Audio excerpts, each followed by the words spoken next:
My name is Athena Wells. I'm 32 years old, and I just realized I was never really a daughter in my family. The day I received the call from my mother, just 3 weeks before my wedding, telling me that my parents couldn't attend because it fell on my sister's birthday, I was standing in a bridal fitting room with a white veil in my hands. 32 years of being the older daughter, 8 years of sending $2,500 every month, and one 47-second phone call to shatter every illusion I'd ever held. I didn't cry. I didn't beg. I just set the phone down and did something I should have done years ago. Before I tell you what happened next, please take a moment to like and subscribe, but only if you genuinely want to hear the rest. Where are you watching from, and what time is it there? Drop a comment and let me know. To understand why a 47-second phone call changed everything, I need to take you back to the years when I was called the family cash machine. I grew up in the suburbs of Portland, Oregon, a 3-bedroom house with a backyard that my mother loved to show off to the neighbors. Clarissa got the bedroom with the window overlooking the garden. I got the small room next to the garage where I could hear the water heater groaning every night. From as far back as I can remember, my mother had a particular way of introducing us. "This is Clarissa, my daughter," she'd say, her hand resting proudly on my sister's shoulder. Then, almost as an afterthought, "And this is Athena, Clarissa's older sister." Not her daughter, Clarissa's sister. As if my entire existence was defined by my relationship to the golden child. By 14, I was working part-time at a local bakery to pay for my own school supplies. Clarissa never had to lift a finger. Mom bought her new clothes every season, the latest phone, whatever she wanted. I wore hand-me-downs from cousins and learned to stretch $1 until it screamed. When I turned 16, I saved up for 6 months to buy a used Toyota Corolla, 2005, dented bumper, air conditioning that worked when it felt like it. I was so proud of that car. It represented every early morning shift, every birthday I spent frosting cupcakes for strangers instead of celebrating with friends. 2 years later, when Clarissa graduated high school, Mom and Dad surprised her with a brand new Mazda 3. Cherry red, leather seats, the whole package. "She deserves it," Mom said when she caught me staring. "She worked so hard in school." Clarissa had a 2.8 GPA. I graduated with a 3.7 while working 20 hours a week. I didn't hate Clarissa.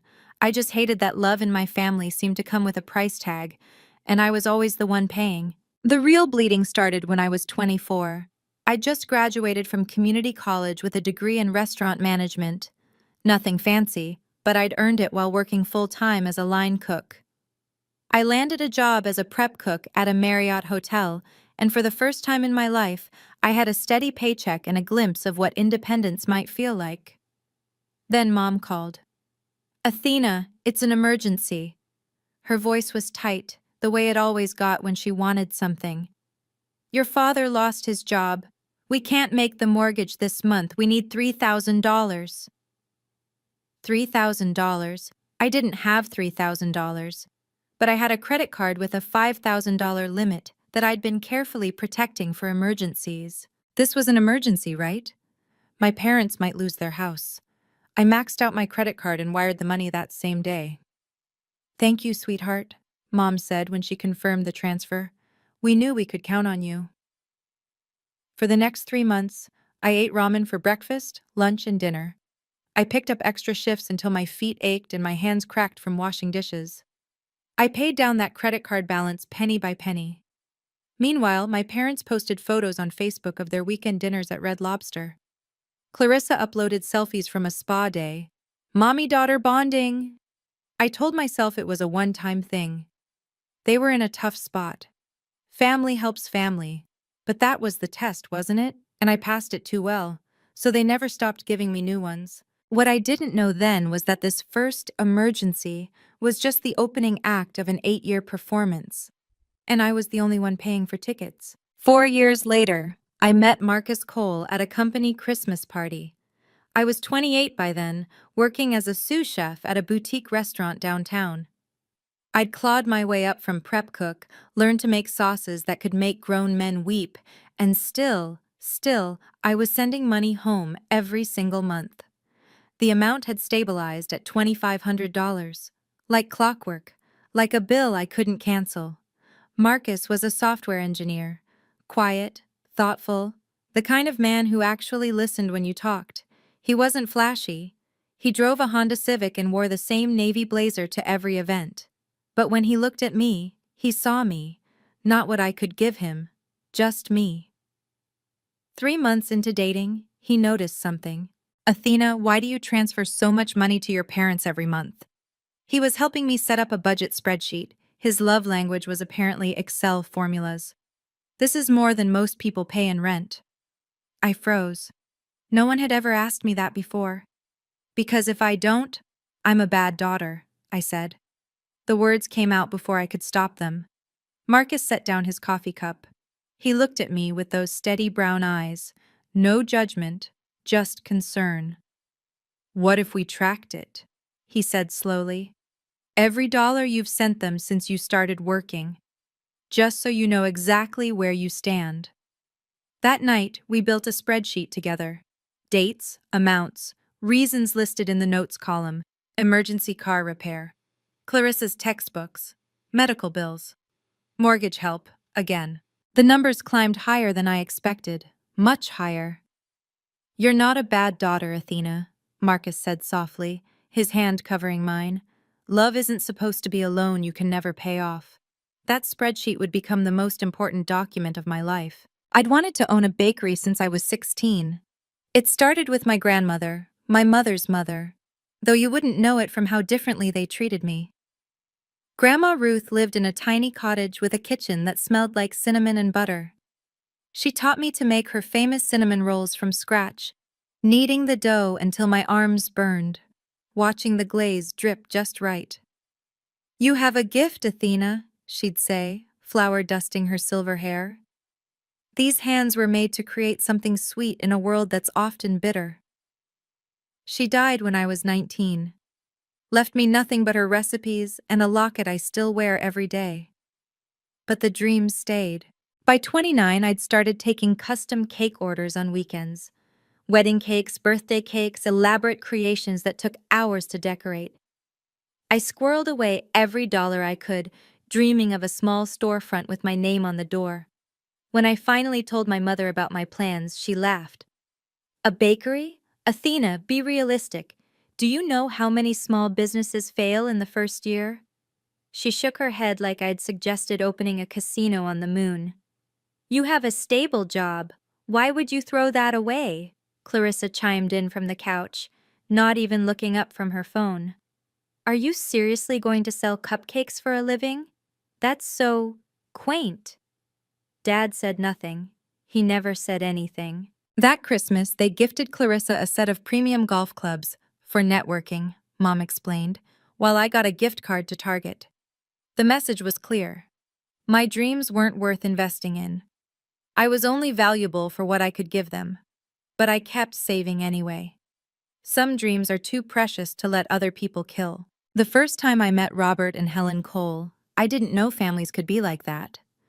Marcus drove me to their house on a Sunday afternoon, a modest colonial in Lake Oswego with rose bushes lining the walkway. Nothing extravagant but warm, lived in. Helen opened the door before we even knocked. You must be Athena. She pulled me into a hug like we'd known each other for years. Marcus has told us so much about you. Come in, come in. I just took the pot roast out of the oven. The dining table was set with actual cloth napkins. Candles flickered in the center. Robert stood to shake my hand, his grip firm but gentle. So, Athena, he said, passing me the bread basket. Marcus tells me you're a talented chef. What's your specialty? No one had ever asked me that. My own parents had never once asked about my work, my passions, what made me come alive. Pastry, I managed. I want to open a bakery someday. Helen's face lit up. Oh, that's wonderful! Robert, isn't that wonderful? It is, Robert agreed. You know, I work in commercial real estate. When you're ready to look at spaces, let me know. I might be able to help with the lease negotiations. I stared at him.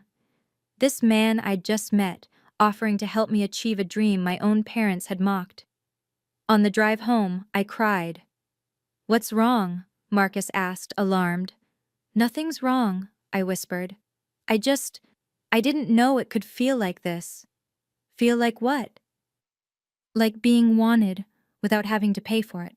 That night, I understood for the first time what I'd been missing, and what I refused to let my future children miss. Then Clarissa got engaged, and everything escalated. She met Brad at a rooftop bar downtown, a stockbroker with slicked back hair and a Rolex he mentioned in every conversation. Within 6 months, they were engaged. Within 7, my mother was on the phone demanding my contribution to the wedding fund. $15,000, Athena. That's your share. I nearly dropped the phone. My share? Mom, I'm trying to save for my own future. Your future? She laughed, that sharp sound I knew too well. Clarissa is getting married now. This is her special day. You can save money next year. I've been saving for years. I'm trying to open a bakery. Yes, I know. You can open a bakery anytime. Your sister only gets married once. I wanted to say no. Every fiber of my being screamed to say no. But then Mom started crying. Not the gentle tears of genuine emotion, the loud, gasping sobs she deployed like weapons. How can you be so selfish? Do you want me to die of embarrassment in front of Brad's family? They're wealthy, Athena. We have to make a good impression. In the end, I sent $10,000. It wiped out my entire bakery fund. Clarissa's wedding was at the Multnomah Athletic Club. Vera Wang gown, ice sculpture, a live jazz band. I stood in the wedding party wearing a pink bridesmaid dress Mom picked out specifically because it won't draw attention away from the bride. No one thanked me for my contribution, not once. At the reception, I overheard my mother telling Brad's parents, "We're so proud of both our girls, but Clarissa has always been the special one." I smiled and kept pouring champagne.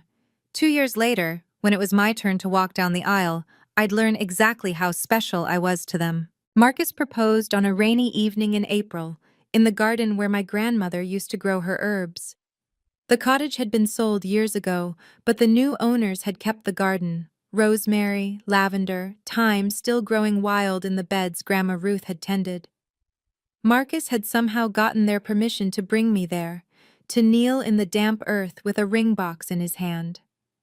The ring wasn't a diamond. It was a sapphire, the stone from my grandmother's locket, which Marcus had secretly taken to a jeweler months earlier. He'd had it reset into something new, something that carried my history into our future. I said yes before he finished asking. That night, floating on happiness, I called my mother to share the news. "Engaged?" Mom's voice was flat. "To the computer guy? What does his family do?" "He's a software engineer, Mom, and his parents are wonderful people." "But are they established? What kind of wedding can they afford?" I felt my joy deflating like a punctured balloon. "I didn't call to discuss finances. I called to tell you I'm getting married." A long pause. Then, "Well, at least he has a stable job. I suppose that's something." No congratulations. No tears of happiness. No, "I'm so happy for you, sweetheart." Later that night, Clarissa texted, "You're getting married before our 2-year anniversary? Kind of tacky TBH." Marcus found me in the kitchen, staring at my phone. "They didn't take it well, did they?" he asked quietly. "They didn't take it at all. They just inventoried it, like I was announcing a business merger instead of the happiest day of my life." He pulled me close. "Then we'll celebrate with people who actually care. My parents are already planning a dinner." I should have known then. The signs were all there, written in neon. But hope is a stubborn thing, and I still believed that when my wedding day came, my parents would show up. 6 months before the wedding, I signed the lease on a tiny storefront on Southeast Division Street. Sweet Dawn Bakery.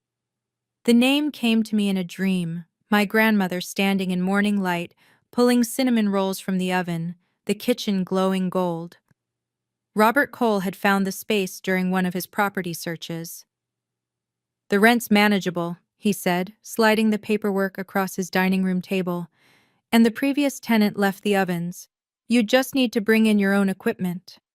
Helen brought me a vintage cake stand from an estate sale. "For good luck," she said, pressing it into my hands. I was still sending my parents $2,500 every month, even as I scraped together deposits and first month rent. I was stretched so thin I could feel myself fraying at the edges. But I refused to stop. Not yet. Family was family, even when family didn't feel like family. When I showed my mother photos of the bakery space, she squinted at her phone screen. "It's small," she said. "Are you sure you'll get enough customers?" "I have to start somewhere, Mom. I just worry about you wasting money. Clarissa's been talking about opening a nail salon. Maybe you could help her get started instead." I didn't respond. There was nothing to say. A week later, I was at Robert and Helen's house, organizing my business tax documents, when Robert paused over a stack of bank statements I'd brought. 8 years of transfers, $2,500, month after month, plus the larger emergencies. The total was staggering. Robert didn't say a word. He just looked at me with eyes full of something I couldn't name.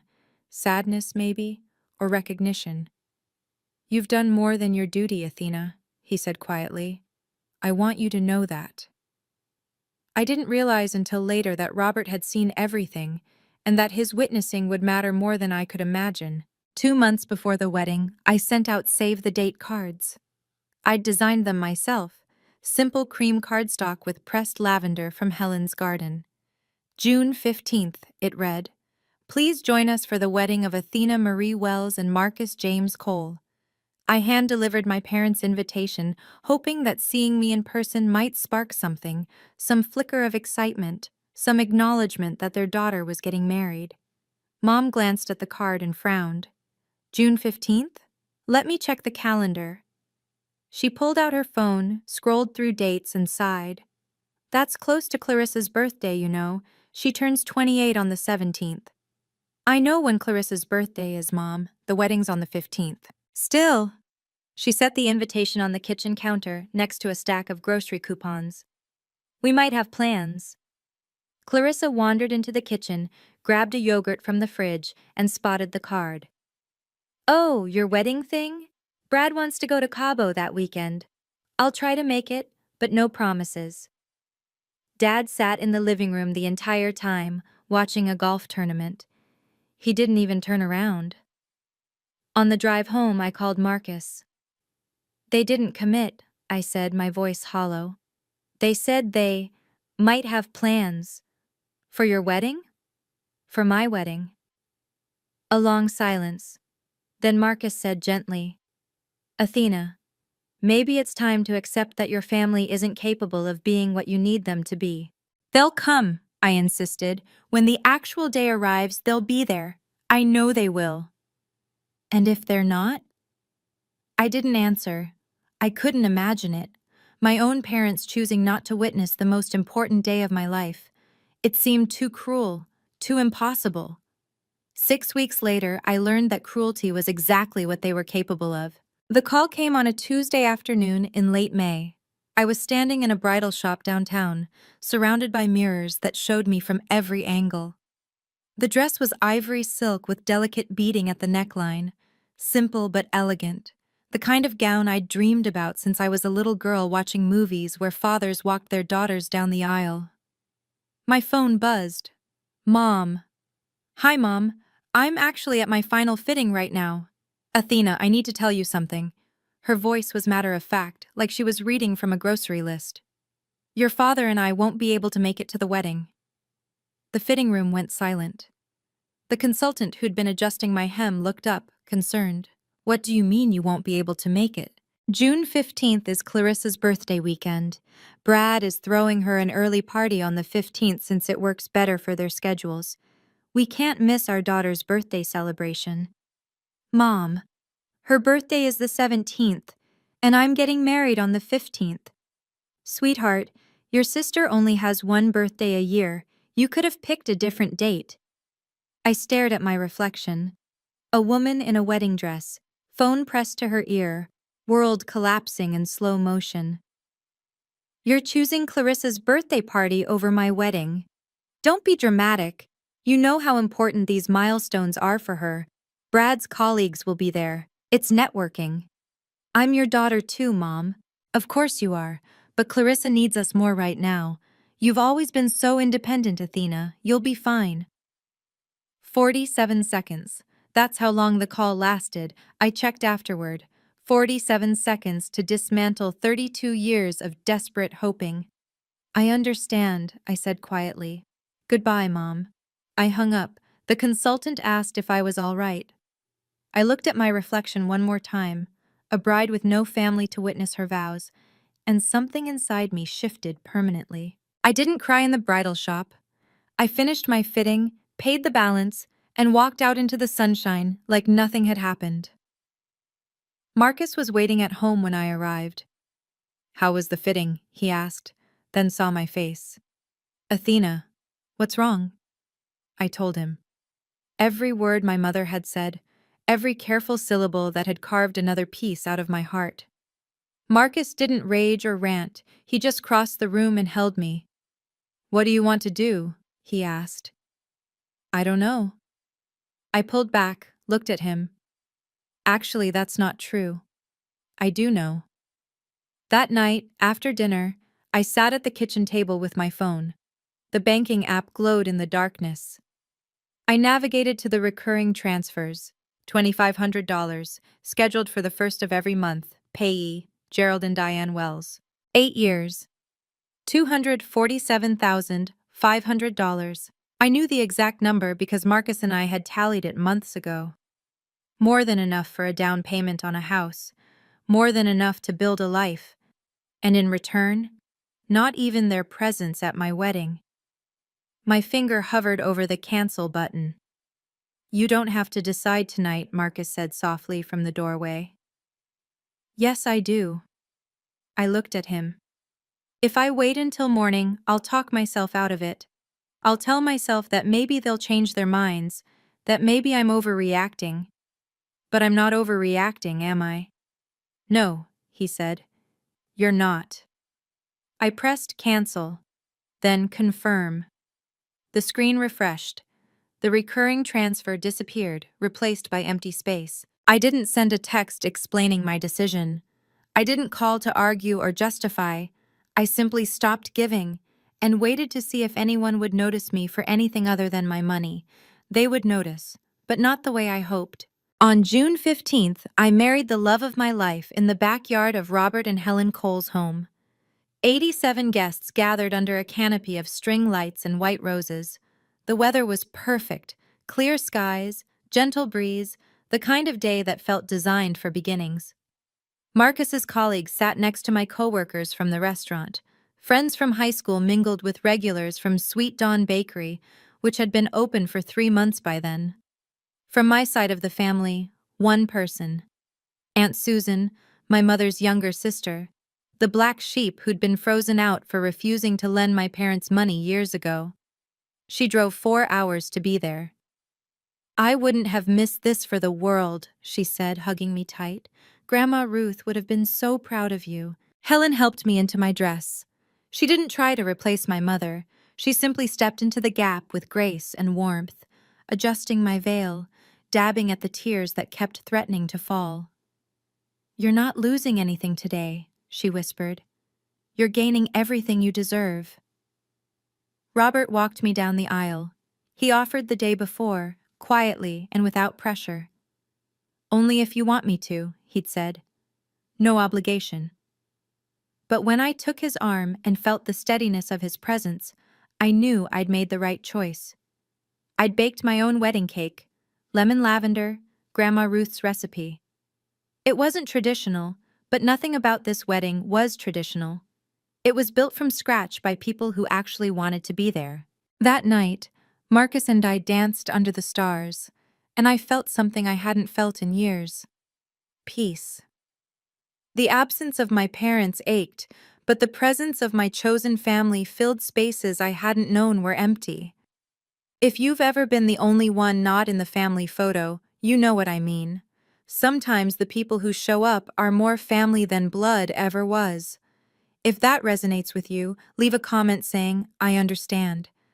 And if you're wondering what happened when my parents finally realized the money had stopped, subscribe and stick around, because that storm was just beginning to gather. 2 weeks after my honeymoon, my mother called. I was at the bakery, frosting a 3-tier cake for an anniversary celebration, when her name lit up my screen. I almost didn't answer. But curiosity, or maybe masochism, got the better of me. "Athena, there must be some mistake with your bank." Her voice was clipped, annoyed. "The transfer didn't come through this month." "There's no mistake, Mom." "What do you mean?" "I mean I stopped the transfers. I'm not sending money anymore." Silence. I could picture her standing in her kitchen, phone pressed to her ear, brain struggling to process the impossible. "You stopped? You can't just stop. We depend on that money. Your father and I have bills." "I know you have bills. I've been paying them for 8 years. "Exactly. So you understand how important— I understand that you chose Clarissa's birthday party over my wedding. I understand that after $247,000, I couldn't even get you to show up for one afternoon." More silence. Then quietly, dangerously. "So this is revenge? You're punishing us?" "No, Mom. This is me finally taking care of my own family. Marcus and I are building a life together. I'm running a business. I can't keep subsidizing a family that treats me like an ATM with a heartbeat." "How dare you—" "I'm not asking for permission. I'm informing you of a change. Athena Marie Wells, if you do this, you will regret it. Family is forever. When you need us, we won't be there for you." I almost laughed. When had they ever been there for me? "Goodbye, Mom." I hung up and returned to my frosting. My hands were shaking, but my heart was steady. She'd said I'd regret it. 6 months later, she'd be the one learning about regret. The guilt trip campaign started within 48 hours.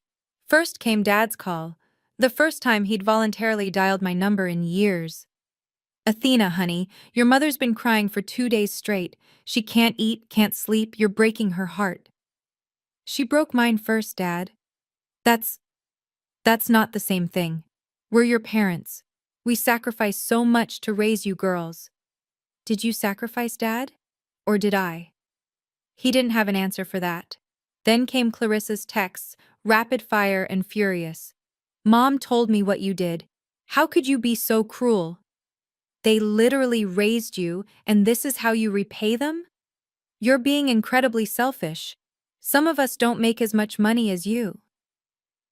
I didn't respond to any of them. The only voice of sanity came from Aunt Susan, who called one evening while I was closing up the bakery. "Your mother phoned me asking for money," she said dryly. "First time she's spoken to me in 5 years. I told her what I told her back then, not my problem." "Did she say anything about me?" "Oh, plenty. According to her, you've become heartless and ungrateful. She also mentioned you abandoned the family in their hour of need." Susan paused. "Athena, do you know what your mother did to your grandmother? Exact same thing. Bled her dry until there was nothing left, then blamed her for not having more to give." The pattern. It had been right in front of me my entire life.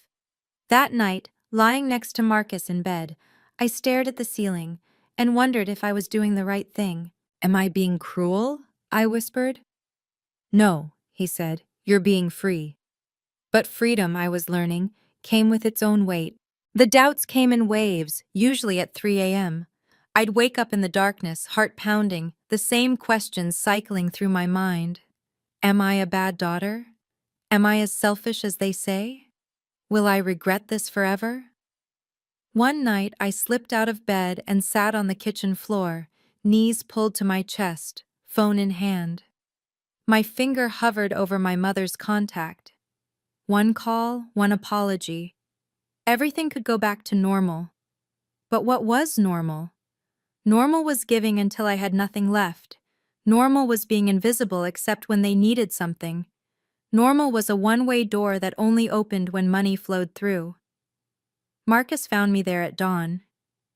"Come back to bed," he said gently, sitting down beside me on the cold tile.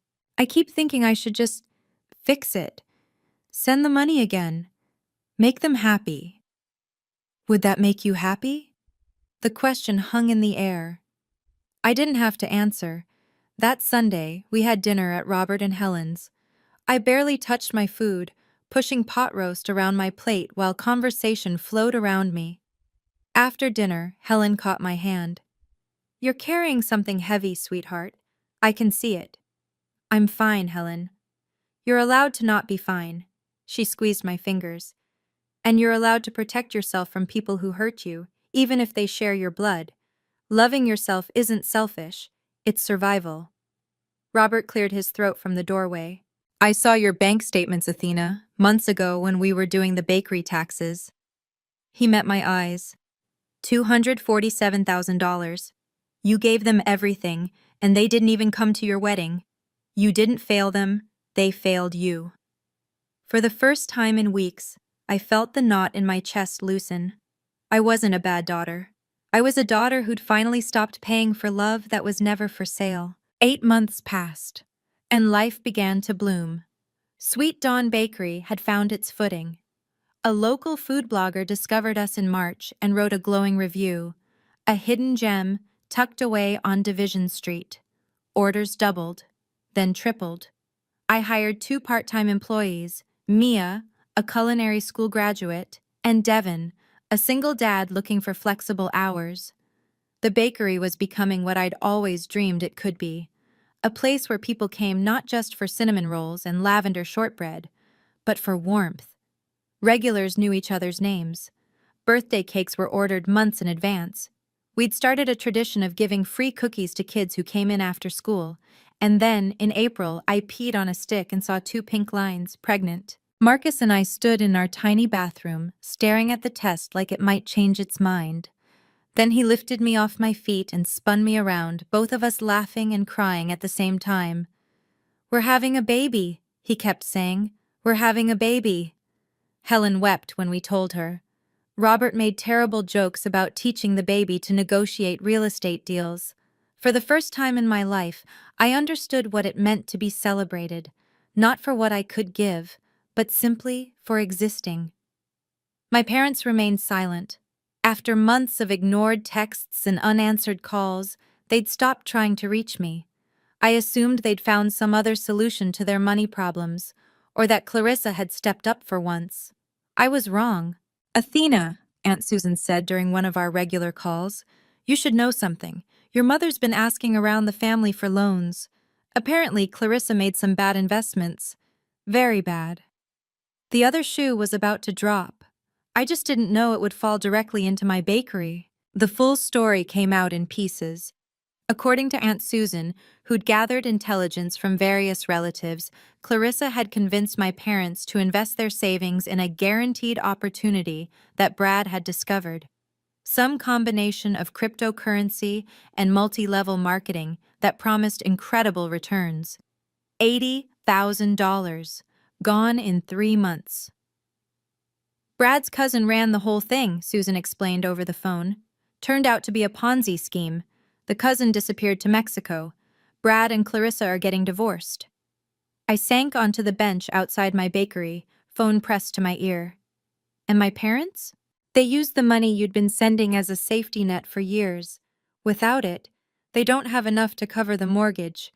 They're 3 months behind. The bank sent a notice." I should have felt vindicated.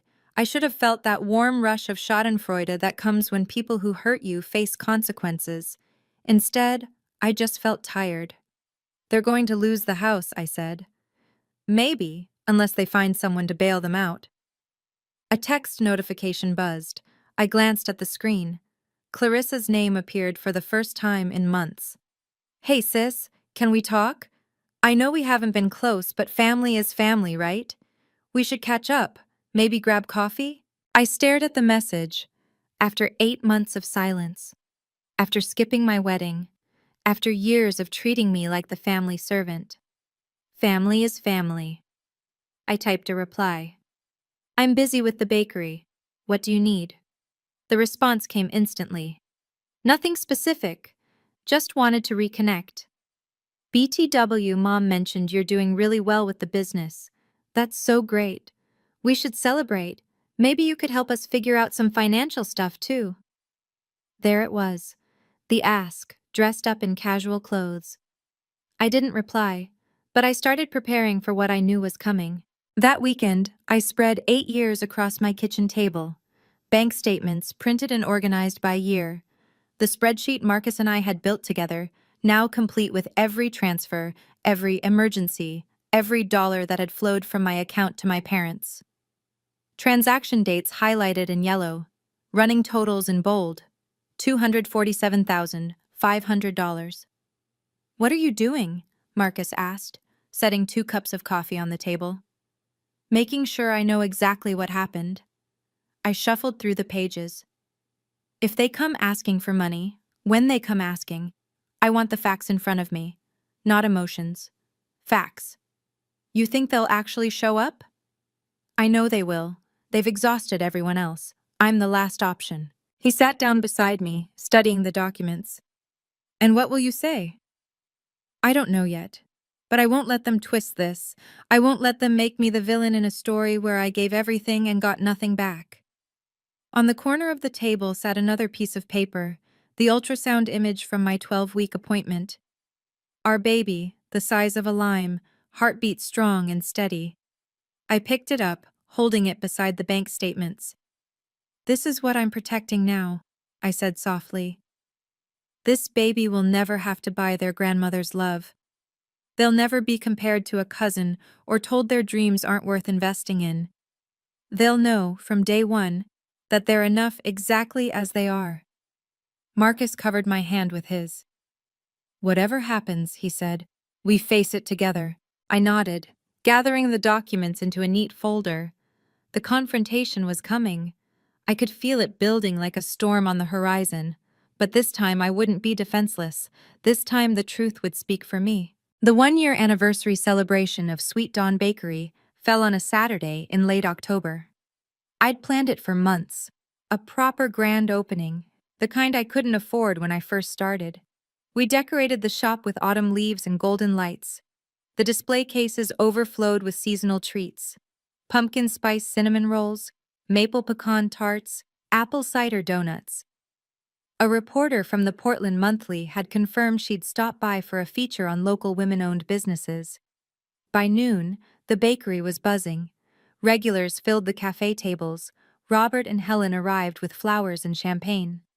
Marcus moved through the crowd, shaking hands, making everyone feel welcome. I was behind the counter, boxing up a custom cake, when the bell above the door chimed. I looked up. My mother walked in first, wearing a dress I'd never seen, probably purchased before their financial troubles. Behind her came my father, hands in his pockets, eyes scanning the room nervously. And behind them both, Clarissa, thinner than I remembered, makeup not quite concealing the dark circles under her eyes. No one was smiling. The chatter in the bakery quieted. Something in the air shifted, that instinctive awareness when conflict enters a space. Mom spotted me behind the counter. She straightened her shoulders and walked directly toward me, weaving between customers like they weren't even there. Athena, her voice carried across the shop. We need to talk. About family. Helen, standing near the pastry case, moved closer to me. Robert set down his champagne flute. Marcus appeared at my elbow. This isn't really the time, Mom. When is the time? You won't answer our calls. You won't reply to messages. She gestured around the bakery. But you have time for all of this. Every eye in the room was on us now. I took a breath. Okay, Mom, let's talk about family. My mother had never learned the art of reading a room. You abandoned us. Her voice rang through the bakery, sharp enough to cut glass.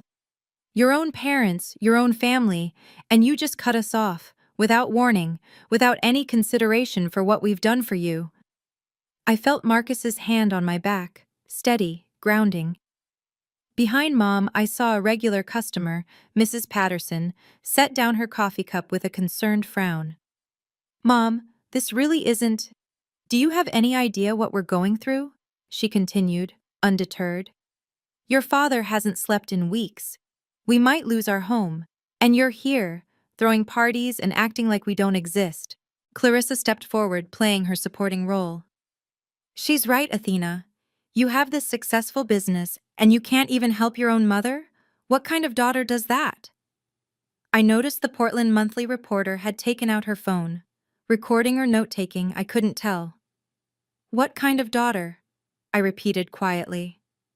That's a good question, Clarissa. Let me show you what kind. Dad finally spoke, his voice soft and pleading. Athena, sweetheart, let's not make a scene. Just come home. Talk to us privately. We can work this out like a family. A family? Something in me snapped. Not violently, but cleanly, like a knot finally pulling free. Is that what we are? I reached below the counter where I'd stored the folder this morning. Part of me had known. Part of me had been waiting. You came here to ask for money, I said, setting the folder on the counter. You came in front of all these people, hoping to shame me into writing a check. So let's do this properly, Mom. Let's talk about what this family has really looked like for the past 8 years. I opened the folder. These are bank statements, I said, spreading the pages across the counter. 8 years of transfers from my account to yours. Would you like to know the total, Mom? $247,500. The number hung in the air like smoke. My mother's face went pale. Clarissa's mouth fell open. My father stared at the documents like they might burst into flames. Every month, I continued, keeping my voice level, I sent you $2,500, sometimes more, when there was an emergency. Clarissa's wedding? $10,000 from my savings. Dad's surgery? $8,000, which I later learned was actually for a golf trip. The burst pipe last year? Clarissa's spa weekend. I pointed to a specific page. This is June 15th, my wedding day. Notice anything special? No transfer from you, no gift, no card. You didn't even show up because you were at Clarissa's birthday party. A party that wasn't even on her actual birthday. Mrs. Patterson gasped. The reporter's phone was definitely recording now. $247,000, and I couldn't buy your presents for one afternoon. I closed the folder. So no, Mom. I'm not abandoning the family. The family abandoned me a long time ago. I just finally noticed. Clarissa sputtered. You're making this about money when it's about love. Is it? Then tell me, Clarissa, when was the last time you called me just to talk? Not to ask for something, just to see how I was doing. Silence. I'll wait. More silence. I placed my hand on my stomach, still flat, but holding everything that mattered. I'm pregnant, I said. And my child will never have to wonder if their grandmother loves them, because they'll have one who does. She's standing right there. I looked at Helen. She was crying. Athena, you can't do this. My mother's voice cracked, not from sadness, I realized, but from the humiliation of being exposed. She glanced at the watching customers, at the reporter, at the undeniable evidence spread across the counter. People are watching. You're embarrassing us. No, Mom.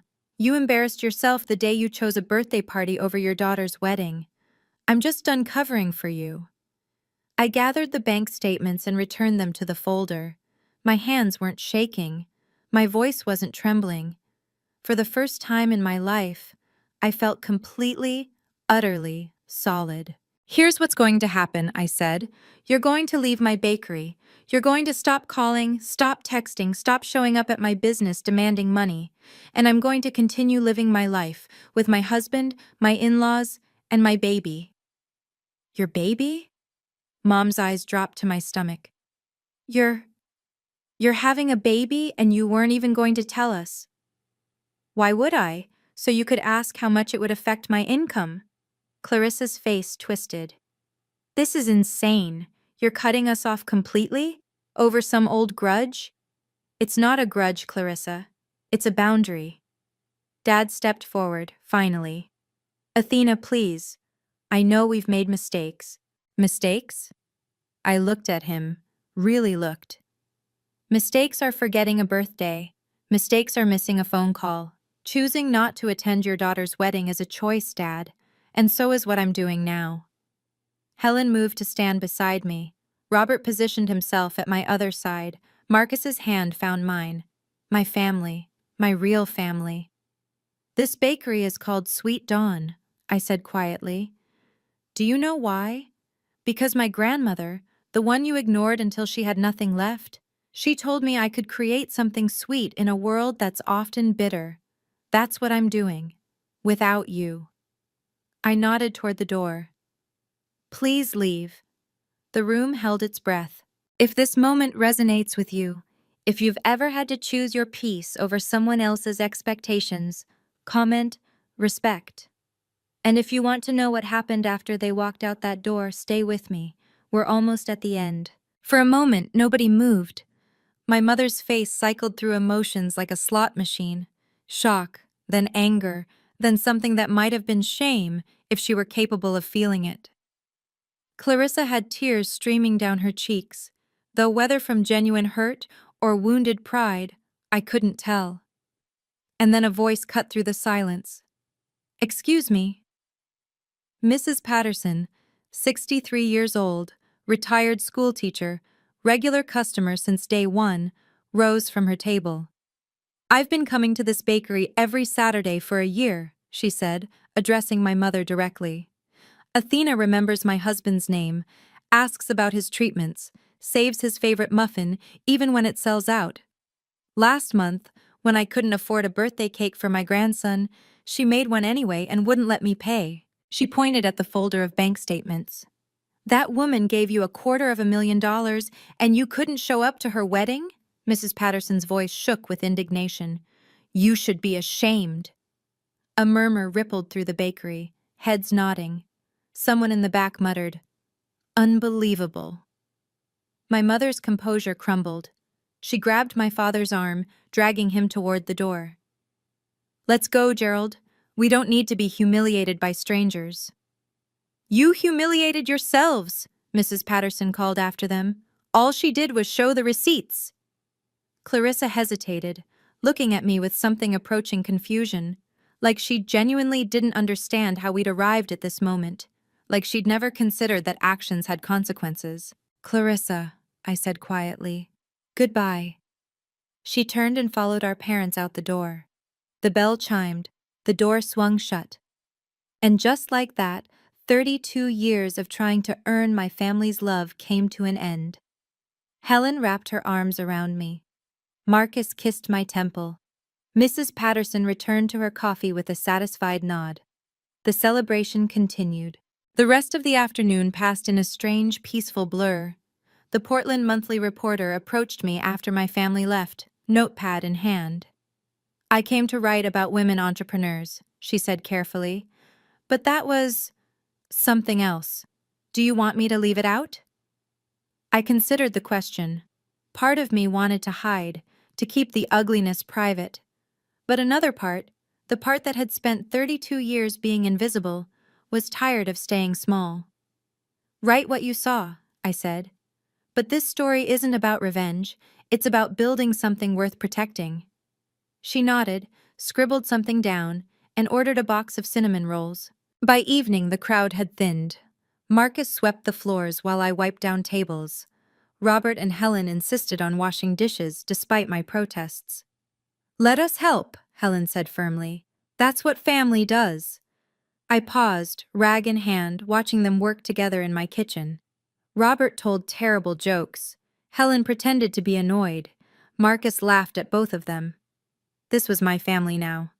Not by blood, but by choice. By showing up. Later, locking up for the night, Marcus pulled me close under the string lights we'd hung that morning. How do you feel? I thought about it. The confrontation, the bank statements, the public spectacle. I searched for the right word. Light. Like I've been carrying something heavy for so long, I forgot what it felt like to stand up straight. You didn't win, you know. There's no trophy for this. I know. I looked at my bakery, the warm lights, the display cases, the hand-painted sign. But I didn't lose either. I just finally stopped playing a game I could never win. He kissed my forehead. Ready to go home? Yeah, I smiled. I really am. In the 3 months that followed, I watched from a distance as consequences unfolded. Aunt Susan kept me updated, despite my protests that I didn't need to know. Your parents sold the house, she reported in December. Got less than market value because they were desperate. They're renting a 2-bedroom apartment in Gresham now. I felt something when she told me. Not satisfaction exactly, but not grief either. More like the dull recognition of inevitability. What about Clarissa? Brad's gone. Moved to Seattle with some woman he met online. The divorce is nasty. She's living with your parents now, all 3 of them crammed into that apartment. I imagined it. My mother, who'd spent decades cultivating an image of suburban success, now sharing walls with strangers, listening to arguments through the floor. My sister, the golden child, reduced to sleeping in her childhood twin bed again. Your mom tried to email you, by the way. Something about reconciliation. I'd seen the email. 3 pages of carefully worded blame. How I'd misinterpreted their love.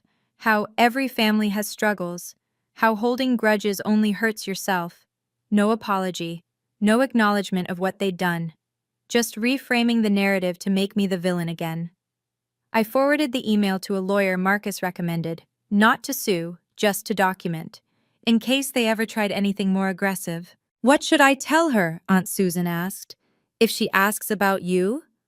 I thought about it. Tell her I'm happy. Tell her I'm building a life with people who show up. And if she asks for money? I almost laughed.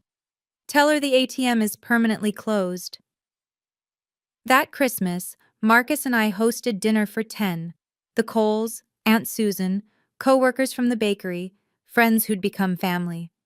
We laughed and ate too much and didn't talk about the people who weren't there. Some absences are losses. Others are just space to breathe. On a warm evening in late May, I stood in the kitchen of Sweet Dawn Bakery, feeding my daughter. Lily Dawn Cole, 7 weeks old, with her father's brown eyes and, I like to imagine, my grandmother's stubborn chin. She'd arrived on a rainy April morning, and from the moment I held her, I understood something I'd been chasing my entire life. This warmth in my arms, this tiny human who needed nothing from me except presence. This was what love felt like. Helen had been there for the birth, holding my hand when Marcus stepped out to update the family. Robert paced the waiting room, practicing grandpa jokes. When Lily finally arrived, both of them cried harder than I did. She's perfect, Helen whispered, touching Lily's cheek with trembling fingers. She's absolutely perfect. I thought about calling my mother. The instinct was still there, buried deep, that little girl who just wanted her mom to care. But then I looked at Helen, at Robert, at the circle of people who'd chosen us, and the urge faded. The bakery had expanded. The Portland Monthly feature had brought an avalanche of new customers, and I'd hired 2 more employees to keep up with demand. We'd started selling online, shipping Grandma Ruth's cinnamon rolls across the country. Everything I'd ever wanted was right here. Not given to me, but built, brick by brick, batch by batch. One night, rocking Lily to sleep in our living room, I made her a silent promise. You will never wonder if your mother loves you. You will never feel like a burden. Your worth will never be measured in dollars transferred or favors owed. You will be celebrated for existing, nothing more, nothing less. She yawned, tiny fists uncurling, and drifted off against my chest. Outside, the sun set gold over Portland. A new dawn indeed. Marcus asked me once, in that quiet hour after Lily fell asleep, if I had any regrets. We were sitting on the back porch, watching fireflies blink in the garden. The question caught me off guard, not because it was unexpected, but because I had to actually think about it. I regret the time, I said finally. 8 years of hoping they'd change. 8 years of sending money like offerings to gods who were never listening. But not the ending? No, not the ending. I'd started therapy 3 months after the bakery confrontation, something Marcus gently encouraged and Helen not so gently insisted upon. It helped, having a professional untangle the knots I'd tied myself into. Understanding that my parents' behavior wasn't about me, that their inability to love me properly was their failure, not mine. One afternoon, I wrote a letter. Not to send, just for myself. Dear Athena, at 24, I know you're about to wire $3,000 to people who won't thank you. I know you believe this will earn you a seat at the table. It won't. Here's what I wish I could tell you. You're not obligated to purchase love that should be given freely. You're not selfish for having needs. And the family you're searching for isn't the one you were born into, it's the one you'll build. Start the bakery sooner. Trust Marcus earlier. Cry less. Save more. But most importantly, forgive yourself for taking so long to understand what you deserved. The journey mattered, even the painful parts. Love. Athena at 33. I kept the letter in my desk drawer, next to Lily's first ultrasound photo and the deed to Sweet Dawn Bakery. Proof that endings can also be beginnings, that some losses are actually liberations, that home isn't always where you came from, sometimes it's where you decide to stay. The letter arrived on a Tuesday, 1 year after the bakery confrontation. No return address, but I recognized the handwriting immediately. My father's cramped cursive, the same script that had signed my childhood report cards without comment. I almost threw it away unopened, but something made me hesitate. Athena, I know I don't deserve to write to you. Your mother doesn't know about this letter, and I'd prefer it stay that way. I've been thinking about your wedding day, the one I missed. I've been thinking about it for a year now, actually, replaying the moment your mother told us we were going to Clarissa's party instead. I should have said something. I should have gotten in the car and driven to you anyway. I didn't. I've spent my whole life not saying something, not doing something, letting your mother make decisions because it was easier than fighting. I told myself I was keeping the peace, but I was really just a coward. I don't expect you to forgive me. I'm not asking for money. We're managing barely, and that's more than we deserve. I just wanted you to know. I'm proud of you. I always was, even if I never said it. I'm proud of your bakery. I'm proud of your husband. I'm proud of the woman you've become, despite everything we didn't give you. You deserved better parents. I'm sorry you got us instead. Dad, I read the letter 3 times. Then I cried, not from pain, but from something harder to name. Grief, maybe, for the relationship we never had. Relief that somewhere, in some small way, he finally saw me. Marcus found me in the kitchen, letter in hand. Good news or bad? Neither. Just truth. Finally. I didn't write back. Not yet. Maybe someday. For now, I tucked the letter in my desk drawer and went to check on Lily. Some doors stay closed, others stay ajar. And that's okay too. If I'm being honest, and I've tried to be honest with you this whole time, I don't think my mother is evil. I think she's broken. She grew up poor, the daughter of immigrants who worked 3 jobs each and still couldn't afford heat in the winter. That kind of childhood leaves scars. She clawed her way into the middle class and spent the rest of her life terrified of sliding back. Clarissa, beautiful, charming, socially graceful, represented everything my mother wished she had been. I represented everything she was trying to escape. Plain, practical, hands always covered in flour. It wasn't about loving Clarissa more, it was about loving herself less, and seeing me as a mirror she didn't want to face. Does that excuse what she did? No. Does it explain it? Maybe. My father chose peace over justice, comfort over courage. He wasn't malicious, just weak. And weakness, in its own way, can wound as deeply as cruelty. I don't tell you this so you'll pity them. I tell you because understanding isn't the same as forgiving, and I think it's important to know the difference.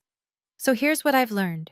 For whatever it's worth, love with conditions isn't love, it's commerce. Setting boundaries isn't cruelty, it's survival.